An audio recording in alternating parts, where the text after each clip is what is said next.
ஒரு அம்மா எப்போ பார்த்தாலும் ஸ்தோத்திரம் ஸ்தோத்திரம் சொல்லிக்கிட்டே இருப்பாங்களாம். கணவன் ரட்சிக்கப்படல, அவருக்கு கடுப்பாயிருச்சு. எப்போ பார்த்தாலும் ஸ்தோத்திரம் ஸ்தோத்திரம் ஸ்தோத்திரம் ஸ்தோத்திரம் அப்படின்னு என்ன செய்யுது இந்த அம்மா? சும்மா எப்போ பார்த்தாலும் ஸ்தோத்திரம் போட்டுக்கிட்டே இருக்குது. ஒரு நாள் இந்த அம்மா சாதம் வடிச்சுக்கிட்டு இருக்காங்க. ஸ்தோத்திரம் ஸ்தோத்திரம் ஸ்தோத்திரம் ஸ்தோத்திரம் நாங்கள் உட்காந்து ஸ்தோத்திரம் சொல்லிக்கிட்டே இருக்கிறாங்க. இன்னும் இவருக்கு கோவம் வந்துச்சு.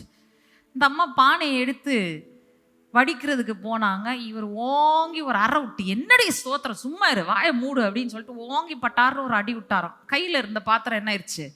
கீழே விழுந்துருச்சு. இந்த அம்மா குதிச்சு சொல்றது, ஸ்தோத்திரம் ஸ்தோத்திரம் ஆண்டவரே, ஸ்தோத்திரம் ஆண்டவரே. இன்னைக்கு பயங்கர கோவம் வந்துருச்சு. முட்டியை கோத்து பிடிச்சிட்டாரு. என்னடி ஸ்தோத்திரம், சோறெல்லாம் கீழே கொட்டி போயிடுச்சு. எங்க பாருங்க, சோத்து பானைக்குள்ள பள்ளி விழுந்து கிடக்குது. ஆண்டவர் காப்பாத்திட்டாரு. இந்த கீழே போட்டுட்டேனே, ஐயோ போயிருச்சே அப்படின்னு கவலைப்படாதீங்க. சிலது வேணான்னு சொல்லி ஆண்டவர் என்ன செஞ்சிடறாரு? உங்க கையில இருந்து எடுத்துடுறாரு. சில காலத்துக்கு அது உங்க கையில இல்லாம இருக்கலாம், ஆனா அவர் கொடுக்கும் போது ஏற்றதாய் உங்களுக்கு திரும்ப கொடுப்பார்.